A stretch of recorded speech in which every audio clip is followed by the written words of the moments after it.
का बहुत स्वागत है। और इस बीच एक बड़ी खबर का रुख कर लेते हैं। यूपी चुनाव से जुड़ी हुई बड़ी खबर मिल रही है। मथुरा की माठ सीट से चुनाव लड़ सकते हैं जयंत चौधरी। माठ सीट पर गठबंधन के दोनों दलों की नहीं बनी है बात। दोनों दल अपने अपने प्रत्याशियों को लड़ाना चाहते हैं।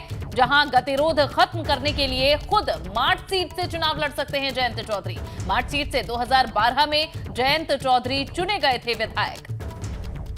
और नितिन हमारे संवाददाता जुड़े हैं। नितिन, कितनी संभावना है जयंत चौधरी के माठ विधानसभा सीट से चुनाव लड़ने की?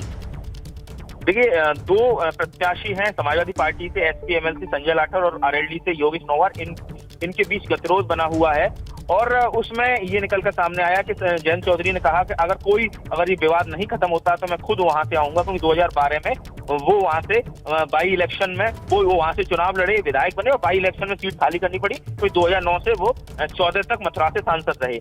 लेकिन अभी एक और इसमें डेवलपमेंट ये वो निकलकर सामने आ रहा है कि योगेश नौवार पर दबाव ज्यादा है और वो बी फॉर्म अपना वापस करने जा रहे हैं। ऐसे में जो संजय लाठर है और जिनको अखिलेश यादव के जो करीबी हैं उनको लड़ाया जा सकता है। अगर गतिरोध इसमें नहीं, बीच में इसके सॉल्यूशन निकल के आता है तो जयंत चौधरी ने ये पेशकश की है कि मैं लड़ सकता हूं। लेकिन अगर इन दोनों प्रत्याशियों के बीच में बात बन जाती है तो समाजवादी पार्टी के जो कहा जाए जो प्रत्याशी हैं, अधिकृत प्रत्याशी संजय लाठर जो मथुरा से चेहरा है और जितने भी कार्यक्रम रहे किसान आंदोलन से जुड़े हुए या जितने भी मथुरा में या जहां जहां उनकी रैली हुई समाजवादी पार्टी की, तो संजय लाठर ने को उनको अधिकृत प्रत्याशी जिम्मेदारी दी गई। तो अखिलेश यादव करीबी है, उनको समाजवादी पार्टी लड़ाना चाहती है। लेकिन योगेश नौवार पहले भी वहां से इलेक्शन लड़े और बड़ी बात यह है कि इसी सीट पर 8 बार से जो विधायक हैं श्याम सुंदर शर्मा लगातार जीतते रहे। केवल एक बार जब 2012 में जयंत चौधरी वहां से विधायक चुने गए, क्योंकि ऑलरेडी वो मथुरा से सांसद थे, इसलिए उन्होंने विधायकी की सीट छोड़ दी और 6 महीने बाद फिर उपचुनाव हुए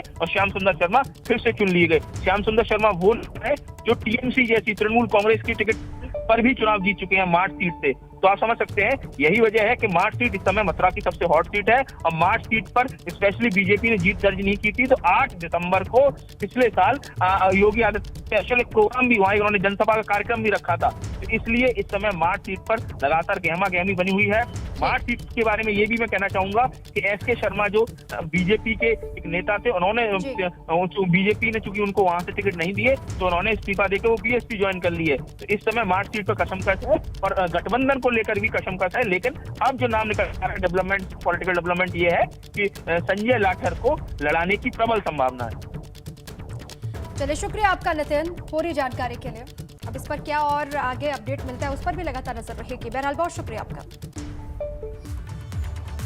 और एक और बड़ी खबर का रुख कर लेते हैं। देहरादून से खबर है जहां यूकेडी ने जारी की है प्रत्याशियों की दूसरी सूची। 14 लोगों के नामों का दूसरी सूची में ऐलान किया गया है। अभी तक 30 प्रत्याशियों की लिस्ट जारी हुई है। यमुनोत्री विधानसभा से जहां रमेश चंद रमोला हैं, गंगोत्री विधानसभा से जसवीर सिंह असवाल हैं।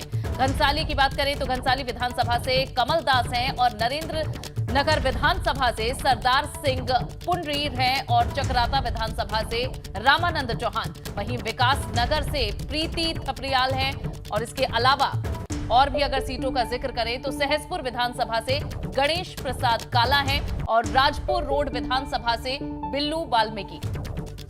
नैनीताल विधानसभा से ओम प्रकाश को मैदान में उतारा गया है यूकेडी की तरफ से और साथ ही रामनगर विधानसभा राकेश चौहान मैदान में, भीमताल विधानसभा से हरीशचंद्र राहुल मैदान में है, जागेश्वर विधानसभा से मनीष नेगी मैदान में उतारे गए हैं, हरिद्वार विधानसभा से आदेश कुमार मारवाड़ी हैं और सल्ट विधानसभा से राकेश नाथ गोस्वामी को मैदान में उतारा गया है। ये दूसरी लिस्ट है प्रत्याशियों की। यूकेडी की तरफ से तमाम बड़े चेहरों को शामिल किया गया है, अलग अलग हिस्सों से मैदान में उतार करके इनके नाम पर दाव चला गया है।